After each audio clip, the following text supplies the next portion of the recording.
ভারতীয় গরুর স্বাস্থ্যের জন্য গোলকৃমি বা নেমাটোড এক বড় হুমকি। এই ক্ষুদ্রাকৃতি পরজীবী গরুর অন্ত্র ও পাকস্থলীতে বাসা বাঁধে এবং ধীরে ধীরে তাদের পুষ্টি শোষণ করে। ফলে গরুর ওজন হ্রাস, দুধ উৎপাদন কমে যাওয়া, দুর্বলতা, এমনকি মৃত্যুও হতে পারে। গরুকে গোলকৃমির হাত থেকে সুরক্ষিত রাখতে হলে প্রথমেই নিয়মিত স্বাস্থ্য পরীক্ষা ও পর্যবেক্ষণ অত্যন্ত গুরুত্বপূর্ণ।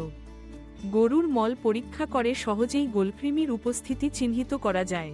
প্রতিরোধের প্রথম ধাপ হচ্ছে পরিচ্ছন্নতা বজায় রাখা।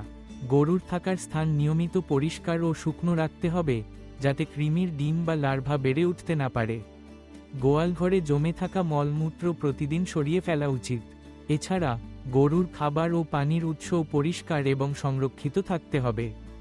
অপরিষ্কার জল বা দূষিত ঘাস থেকে কৃমির সংক্রমণ ঘটতে পারে, তাই এসব বিষয়েও সতর্ক থাকতে হবে।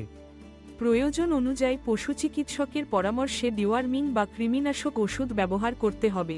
সাধারণত প্রতি 3 থেকে 6 মাস অন্তর কৃমিনাশক ওষুধ খাওয়ানো হলে গোলকৃমির সংক্রমণ নিয়ন্ত্রণে থাকে। তবে ডোজ ও ওষুধের ধরন অবশ্যই বিশেষজ্ঞের পরামর্শ অনুযায়ী নির্ধারণ করতে হবে। গরুর বয়স, ওজন ও শারীরিক অবস্থা অনুযায়ী ওষুধের মাত্রা নির্ধারিত হয়। নতুন গরু কিনে আনার পর কমপক্ষে 2 সপ্তাহ আলাদা রেখে তাদের ডিওয়ার্মিং করা উচিত, যাতে সংক্রমণ ছড়াতে না পারে।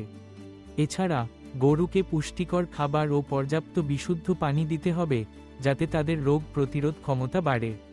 কৃষকরা চাইলে প্রাকৃতিক উপাদান যেমন নিমপাতা, রসুন ইত্যাদি নিয়মিত খাদ্যের সাথে মিশিয়ে দিতে পারেন, যা কিছুটা কৃমিনাশক হিসেবে কাজ করে।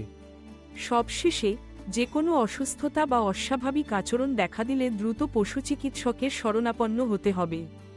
সচেতনতা ও নিয়মিত যত্নই গরুকে গোলকৃমির হাত থেকে রক্ষা করতে পারে এবং সুস্থ, উৎপাদনশীল গরু পাওয়া সম্ভব।